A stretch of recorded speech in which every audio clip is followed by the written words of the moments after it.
Hello and welcome back to the Celtic Way post-match reaction. Celtic 2, Hearts 0.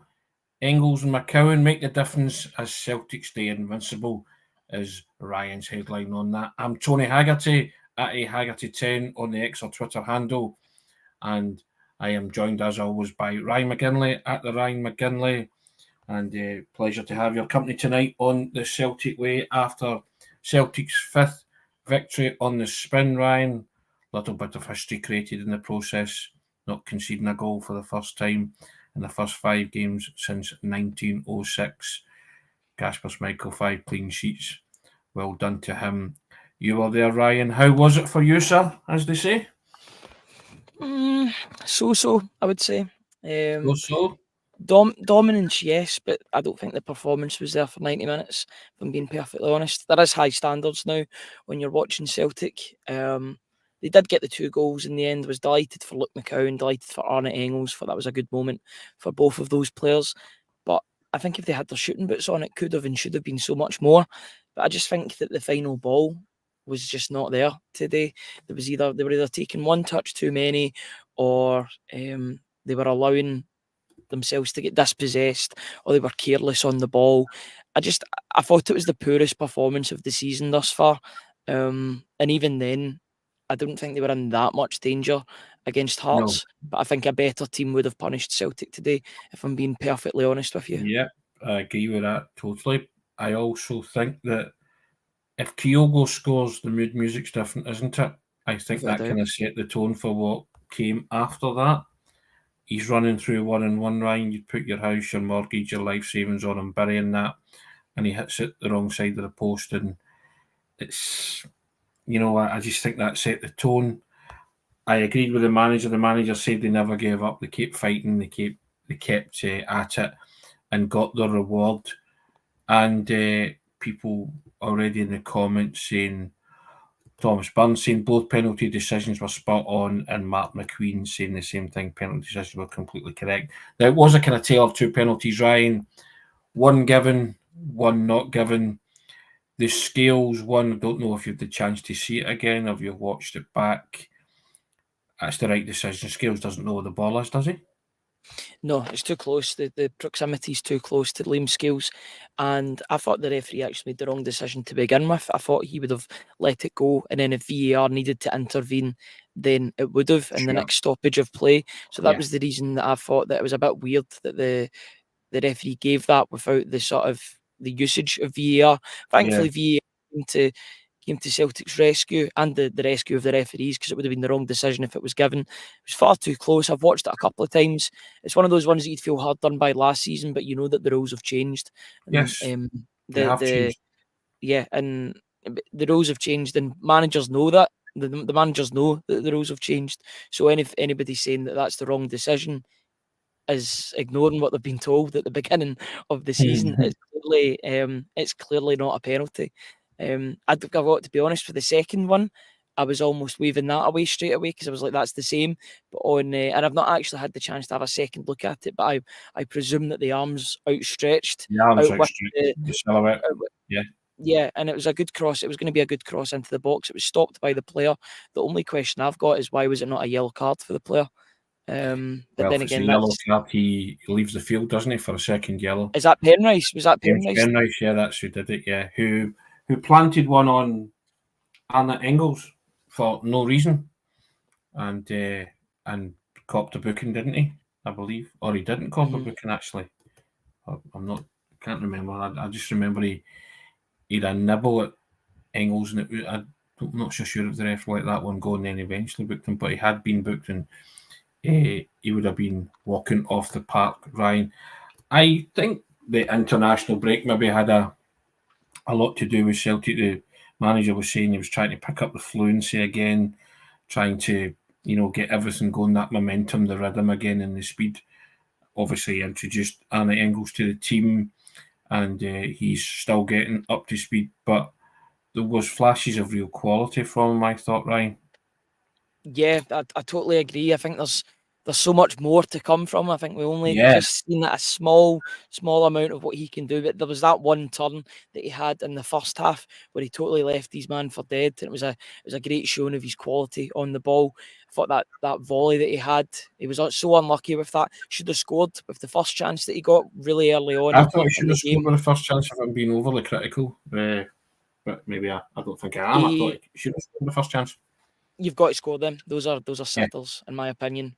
Johnson put it on a plate for Arne Engels. Probably unfortunately, one of the only good things Alistair Johnson did today, because I thought he had a really, really off game. But I'm willing to give him the benefit of the doubt because he's just coming back from an injury and international break as well. But, the signs bode well. The early signs bode very well for Arne Engels. You can see the quality that the player has got, his weight of pass. The one thing I would say to him is that he won't get that amount of time in the Champions League. He's trying to take 2, 3, 4 touches. I think he's just trying to get to his tempo and his level. Once he gets there, I don't think there's going to be anybody that's taking him out of this team at this point in time. It'll be the other positions. Yeah, what impressed me about him, Ryan, was his ability to ghost into attacking positions. His spatial awareness and his touch and his movement were very good for someone who is ring rusty in terms of the Celtic way of playing. But I thought some of that was with some of his attacking plays. We've got into some good put forward positions, and I liked that about him. And the fact that he always seemed to have time when he was in those positions as well. So early signs, as you say, are looking very good. Alexander Beagrie coming in. Here we go. Indeed, Alexander, there you go. Sean Blease coming in. Good win. Should have been more than 2-0, but well done. Francis Lester sums up how I feel. Evening, Francis, regular contributor. Evening, boys. Good result, not the performance. Correct. But the object of today was to win. I know we've started very, very well. But, as the manager said, they can't all be 3-0, 4-0 and 5-0. Hazel Finn, good evening all. Good evening, Hazel. How are you doing? Regular contributor Francis Grimm along as well. Good evening, everyone. Good evening, Francis, to you. How are you? Caroline, Grant, evening, Ryan and Tony. Thank you very much, Caroline. And good evening, says James McMullen. Now, John McAnally's wanting to know this. Was the man of the match given to the right player? Your thoughts, Ryan? Arne Engels was given the man of the match, wasn't he? Yes, he was. He was given the stadium's man of the match, although I do believe that, in my opinion, and I gave them the same rating in the player ratings that are available on the Celtic Way website. But if you were to give one an 8.5, I don't really like doing the 0.5s out of 10. I like full numbers, not no decimal points. If I was to give an 8.5, I think it would have been to Cameron Carter-Vickers, especially for some of his interceptions and defensive work in the second half. That was a guy that looked bang on form once again. Hearts player, I mean, did Shanklin touch the ball in that game? I think it was. I seen more of Kenneth Vargas, to be honest. He had that one chance that he turned and tried to hit it on the volley, but that was really it. I know he was getting a bit of stick when he came off the park from the Celtic fans, probably due to his allegiances in other places. Maybe more on that next season if he does make that move there. But I just thought Cameron Carter-Vickers was immense today. I thought Scales was good too, but there was a pass at the end that he made that was quite stray that put CCV above Scales for me. I was a bit worried about his form a couple of games ago. I'm not worried anymore. He looks bang at it. He looks totally ready for the season ahead. A real imposing presence at the back, and you can see that the players enjoy playing with him. Yeah, Francis Lester saying thought Engels was excellent and what a great penalty. It was an excellent penalty. Rio Hitachi originally had the ball, tossed it to Arne Engels, cool as a cucumber, Ryan, no messing, side foot, wrong foot's the goalkeeper, turns him the wrong way. Thomas Burns, Engels quality, he's saying, yep, I think, and John Clemens coming in and saying, you got booked for it, Tony. Yeah, you know that way you doubt yourself when you've seen something. But yeah, I was the same 2 weeks ago with something actually, because there was a picture of James Forrest and the player for Rangers, I think it was Agamani, that had his shirt ripped. I was like, that wasn't James Forrest that did that. That was Arne Engels, and I had to double check that it was Engels that got the yellow card in that. So yeah, you do second guess yourself, especially when you've only seen things once. Kevin Duncan, first goal in man of the match for Engels, great first start. It wasn't his first starts goal. I think it was decent enough. Charles McBreen, evening trips, evening Charles, how are you? And Hazel Finn saying you just wonder if there are a lot of eyes on Wednesday, but Celtic still won. The manager was talking about Wednesday as well. He's getting excited about it, and players are human. I think the former manager said they're not robots, and I can understand that. John McAnally says Kuhn, in his opinion, is going to be the next big money player for Celtic that they'll make big money from. Now, my bugbear with Kuhn today was I thought he was excellent as well. Well, I thought he was really good. I wouldn't say excellent, maybe overstating or over egging that pudding, but Kuhn does know he's allowed to shoot for goal, doesn't he? I mean, a lot of the time he was beating players, he can beat a player all ends up, Ryan, really lovely, and I get that there's that unselfishness and he wants to lay it on a plate for teammates, but he should have a pot shot at goal now and again when he cuts inside like that, shouldn't he, Ryan? Well, that's just the way I see it. And I see I if he feel did, he'd have a right potent weapon there because he would probably score. that's the difference between Coon being like the second coming of Paddy Roberts and not, in my opinion, is he can do everything that Paddy Roberts does or was able to do at a higher speed than Paddy Roberts may add. He Yeah. is faster. He's a lot faster. Actually, this might be controversial. I gave Kuhn a 5 out of 10 today. And I thought some of the stuff that he was doing was good, but Well, he's just I think he he's picked got a the real wrong problem. pass. He picked the wrong pass too many times for me, Ryan, and that's it. But I thought he was decent enough, and he could beat players, but he cut inside a lot and created danger and then spoiled it by making the wrong choice of pass. And I think the manager might have a word with him and say, look, when you're in those positions, be a bit more selfish, try and be a bit more clinical yourself and have a go. That would be my only uh, concern with him, if concern's the right word. Yeah, I just maybe it was down to the second half and he sort of lost all of his effectiveness in the second half and he was taken off in place of, was it James Forrest? James Forrest that came on Yes. quite early on in the second half, who Yes. I thought looked quite decent. But I just think he needs to learn when to release the ball, whether that's a shot or a pass. Yeah. He holds on to it 2 or 3 seconds, and by then it allows the defense, the opposition defense, to set themselves for whatever's coming. I always think he needs to learn that opportune moment to just release it, whether You that's need a it. shot, whether that's a pass, Yeah. and he's got good numbers this season, so it shows Yeah. you that he's getting in the right positions. But if he can do that, then he could double or treble his numbers. Yeah. It's I, there. I, he needs to be a wee bit more direct for me, Ryan, in terms of that. Just from what I saw today, Natalie McMullen believes that Nicholas Kuhn was on fire today. It's all about opinions, Natalie. That's fair enough. We're a broad church here. We'll accept that. Good evening, all says 420 somewhere. Regular commenter. Thank you very much, 420 somewhere. And James McMullen says he thought Scales played brilliantly today. JJ McGarvey, gutted for Ida. I was actually gutted for Ida as well. Would have silenced So the was I. talk concern about his recent performances. I mean, you're talking again marginal, but Chris Murray coming in, evening boys, and good chat, good 3 points. Performance wasn't there. Some players are an off day. Engels looked good. Now looking forward to the Champions League game. Hail, hail, yes, indeed. And Jackie Dillon saying the passing wasn't really up to scratch for some players, and I think some were afraid to shoot, but the international break's probably had an impact. Celtic won, and that's all that matters. It is Agree. indeed 420 somewhere. Job's done, points on the board, roll on Wednesday. Yep, that's it. Brenda Gorman coming in and saying, we got 3 points today, guys. Love the hoops. Come on, you boys in green. And Sean McKenna agreeing. CCV reads the game so well, covers his teammates. A trooper. Yep. Can't speak highly enough of Cameron Carter-Vickers. First couple of games of the season, we just noticed he wasn't at his solid best. But today he was doing everything to protect Kasper Schmeichel from losing a goal, wasn't he, Ryan? Yeah, I really do enjoy Cameron Carter-Vickers in this team, and it'll be a sad day if he ever does leave the club. I hope if I'm being honest, I want him to spend the rest of his career at Celtic. I'd love him to see out his whole career You because might he's well that do good. that, Ryan. Well, he might just be happy because he did have a bit of a nomadic career before joining Celtic. Had a lot of loan deals. His first spell at Celtic was a loan deal, of course, but he's found a home. He's found consistency. He's one of the leaders in the dressing room, and it's just performances like today.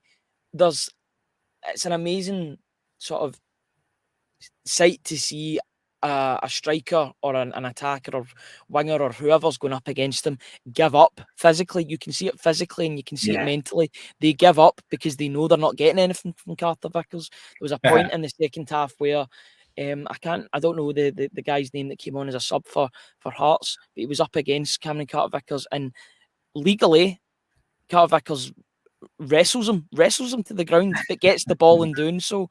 He's imperious. He's scary probably for opposition defenders. He's a joy to watch in the hoops at the moment, and I hope he stays for as long as he likes, really, because as long as he's here, then I think Celtic will keep on winning. Hazel Finn, I agree. Hazel was pleased for Luke McCowan. What a feeling that must have been. Life just can't get any better for young Luke McCowan. I did say that if he went to McDonald's in my instant analysis and he ordered a cheeseburger or a Big Mac, I don't think anybody would grudge him it because he's earned it. A blind eye to that. Yeah, instead of the fruit bag that he said he would normally would order. Yeah, but yes, if you want a Big Mac, Luke McCowan, go and get it. You've deserved it this weekend. But man's walking on air, isn't he, Ryan? Just living the dream. And what a cheer he got today, and his face said it all, didn't it? His reaction to scoring his first goal for Celtic, absolutely brilliant. And I have to say, when I spoke to Dave Mackay, the former Dundee assistant, now Dunfermline assistant, he told me that Luke McCowan, bang on the money, said he'll surprise people, he'll score goals, he'll create goals, he'll make a real impact, either coming off the bench or when he starts. And Dave's been proven right in his kind of only second game for the club. So excellent stuff. I was really delighted for Luke McCowan today. And that it's Luke McCowan's world, I guess, and we're all living in it, Ryan, at the minute, aren't we? Yeah, I mean, he's on cloud nine, so I guess we're all on cloud nine with him. I thought the goalkeeping was a bit suspect on that goal. I'll be perfectly honest. If that was Kasper Schmeichel that had saved that, I'm not taking it away from McCowan, because if you don't shoot, you don't score at the end of the day. But he does get a good hand on that, Craig Gordon. He does get a good hand on that, Craig Gordon. He should be saving that.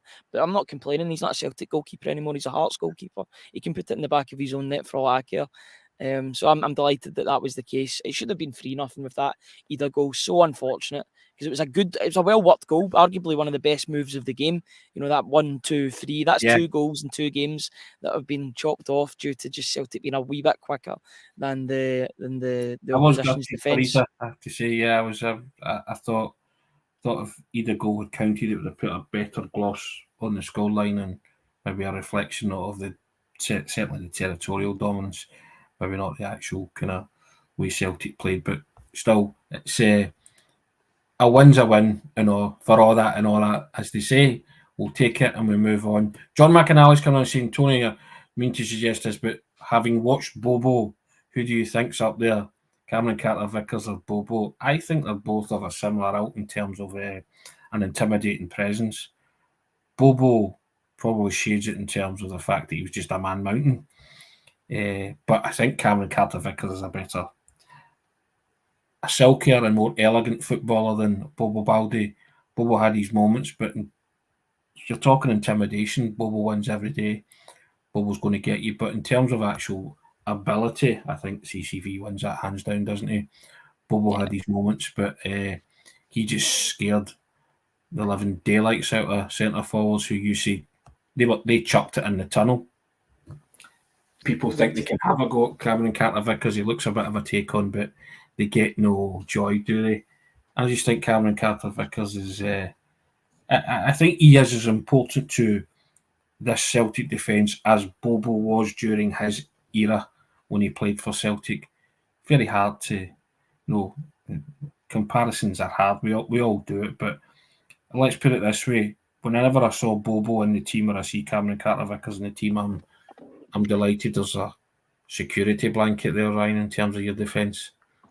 Yeah, I think with Bobo Baldé, it's of his time as well, because defenders weren't really expected to be football players at the same time, or not at the top level. You still had your Cannavaros, your Maldinis, etc. Bobo Baldé was a great defender, no nonsense, would kick the ball out the park if needed, but he would keep he was like a goal line protector almost. He kept the ball from getting to the goalkeeper. Cameron Carter-Vickers is different because he has to play with the ball at his feet. He's the first playmaker on the park.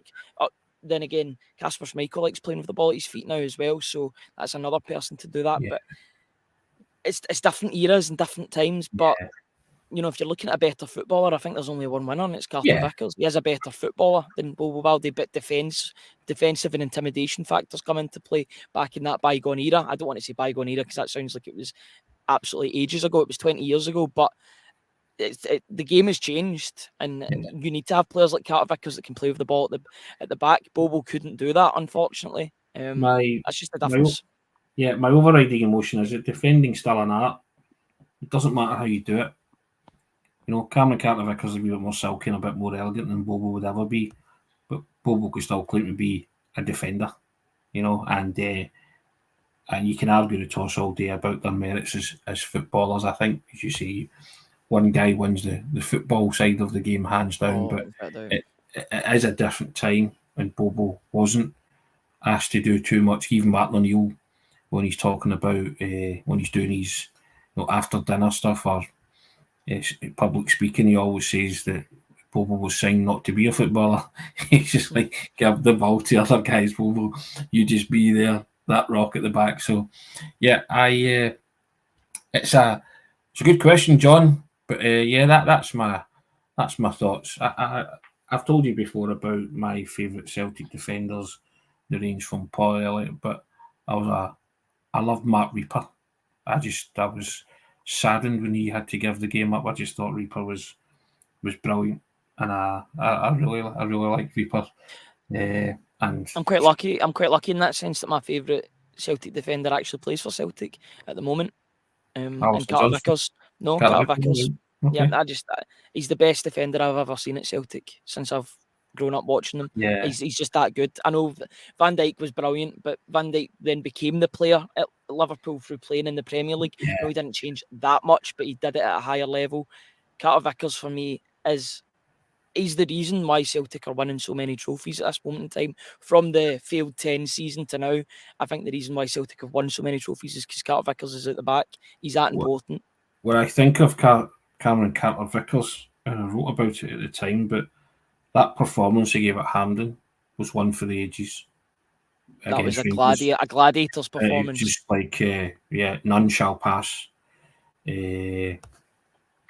So that'll always stick out to me. John McInally saying his big toe. Yes, Mark Reaper had to give up the game because of his big toe. So he got a toe injury, yeah. But I thought he was a right elegant defender in the kind of Alan Hansen mould. I would say Reaper, and I just liked him. And I don't normally migrate towards defenders. It's usually attackers, wingers, or centre forwards that your old dad likes. Sometimes the odd midfielder. We've got that balance because I'm midfielders. Yeah, with the exception of Diego Armando Maradona, of course, who's attacking midfielders, to be fair, but that's just me. But there you go. But yeah, George Cannon coming in and saying Cameron Carter-Vickers is a silent assassin. Yeah. Yes, I love what that's Cameron why I like him. Brought to the team. That's what I say. I think centre forwards think he's a take on, and they think they're going to get joy from him, and then they go up against him and they quickly learn, nah, this isn't happening. And he can stroll it at times, but I mean, and he likes the whole physical combat as well, and he can read situations, and he makes other players better. He's made many partners who have played alongside him better. Starfelt being one, Scales being another, and you always feel comfortable as long as it's Cameron Carter-Vickers and another at central defence. You feel good whenever you see that. Nearly 400 people joining us live at 8:15 on a Saturday night after Celtic have beaten Hearts 2-0. Guys, thank you so much. We genuinely appreciate it.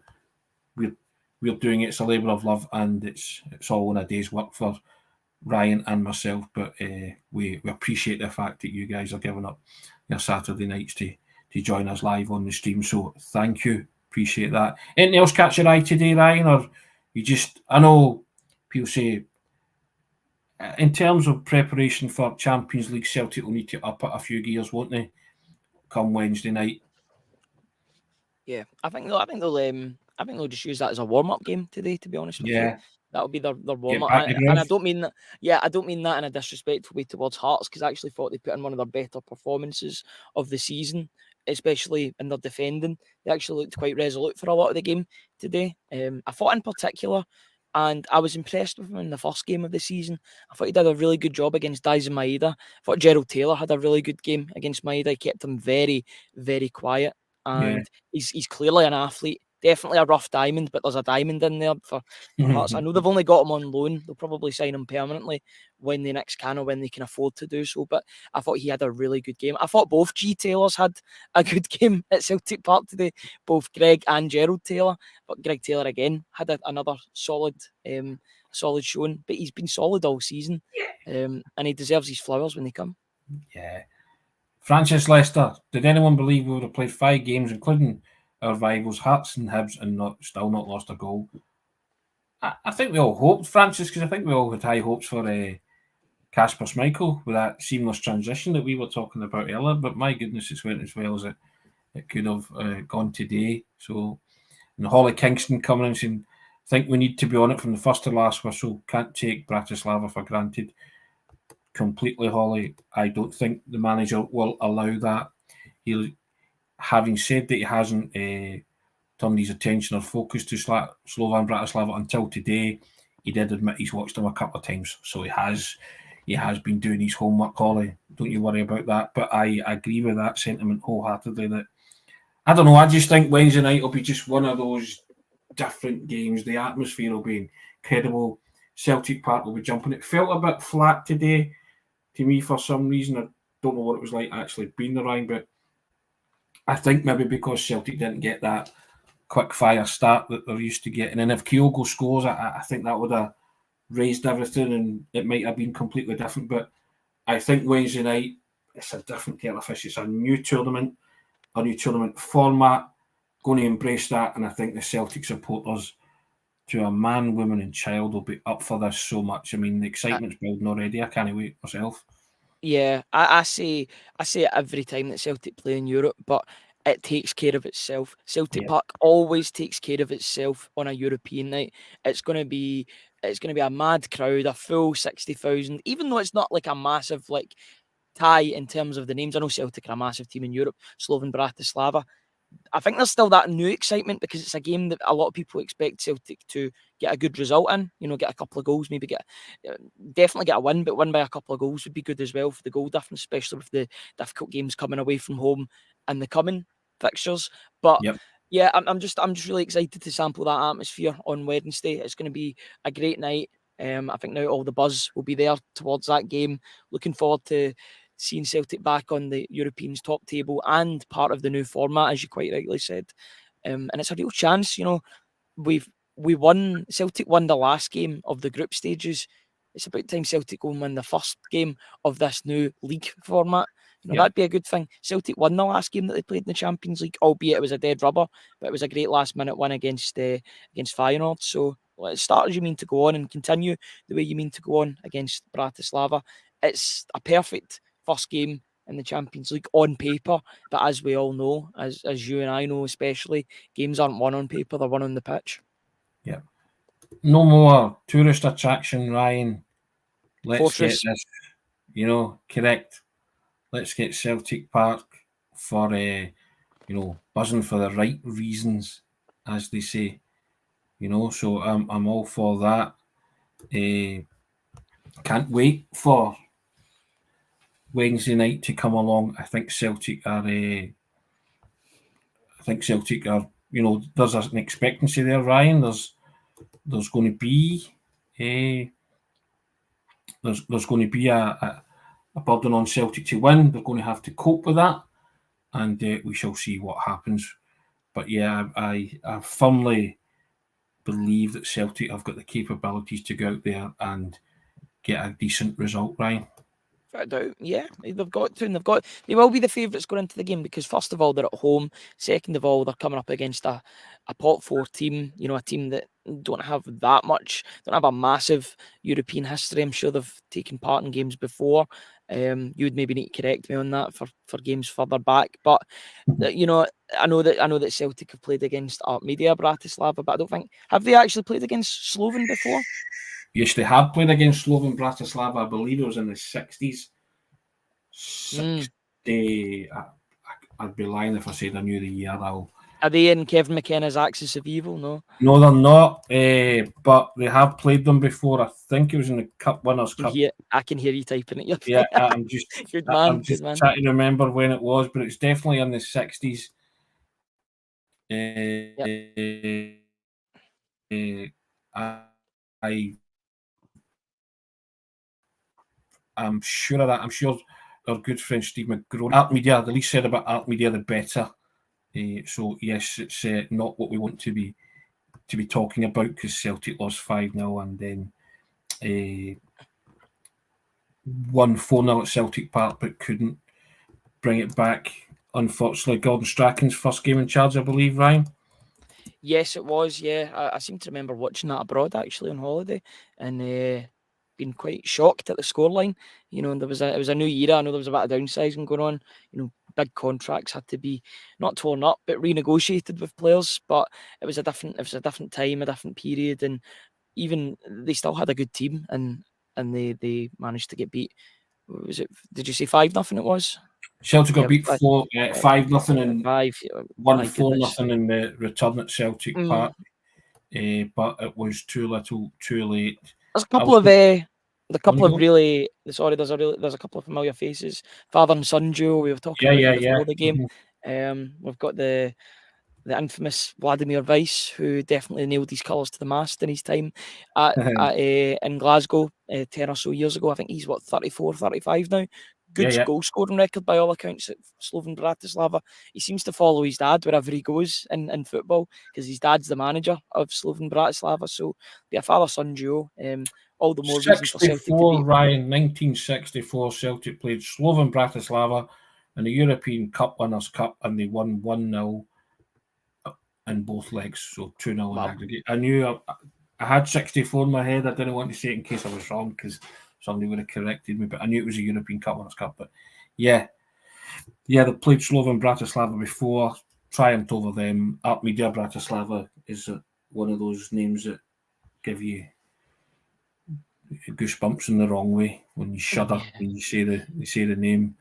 But it's yeah, true. they weren't on the axis of evil. Kevin and myself was tune into that over the weekend, or whenever Ryan puts it up on that's the Grand Old Team episode 7, Racing Club of Argentina, Atletico Madrid, and Rapid Vienna being the axis of evil. You'll enjoy that. That's we had a bit of fun with that as well. So all good.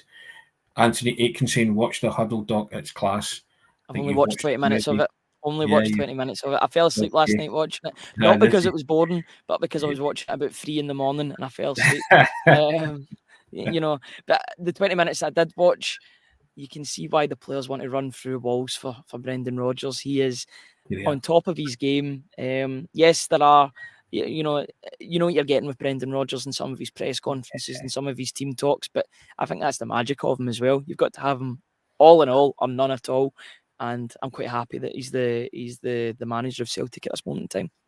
We move on to Wednesday, Ryan. The first of 3 games in 8 days has been successfully negotiated.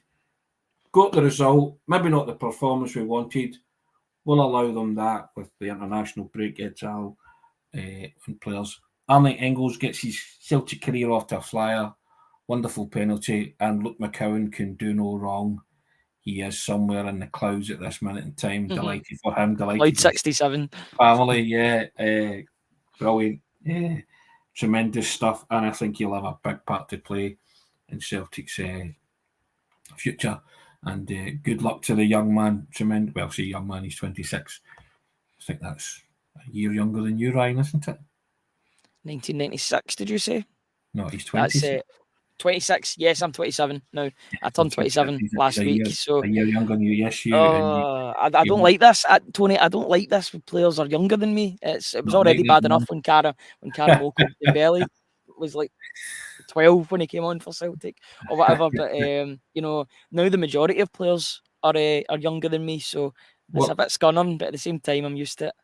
but speaking of being young, one of us guys is going out tonight. Troops, I'll let you figure out which one that is. Me being 52 and young Ryan being 27, you've got a rough idea who's Yeah, Tony, get to your bed early get tonight out in the after that rough one. town. Yes. I need all the beauty sleep I can get, especially before Wednesday. Indeed, but Ryan, thank you. What a shift today. I wouldn't say you enjoyed today, but Celtic got the result. They got the Oh, job done, didn't I they? did enjoy, always enjoy a win. I think I need to underline that point. Always enjoy a win, but for me, I just strive for perfection, and I was really excited coming into this game. But I still think that performance is there. I think it could come on Wednesday or next Sunday. That's something to look forward to. They're keeping their goal. That's what I'm saying. They're keeping their goals for Wednesday or next Sunday. I'd love to see it on Wednesday. Guys, thank you very much. About 450 people joining us. Francis Gribbon along saying, thanks, guys. Appreciate it, Francis. Thank you. I'll let that young man go and do whatever he's got to do on his night out tonight. But look after yourself, sir. Take it easy. And we shall see you all again on Monday when we'll revisit this, but we'll ramp it up big time. Get the Champions League music. Zadok's the priest dusted down, Ryan. Champions League football's coming around. The Champions League phase, the inaugural league phase. Can't wait. Holly Kingston, lovely show, lads. Always a pleasure listening, contributing. Stay safe, Tony Ryan. Thanks very much. That's very, very kind. Take it easy. Ryan, have a wonderful night out, and I shall see you on Monday, young man. Cheers, guys. Thanks very much for joining us.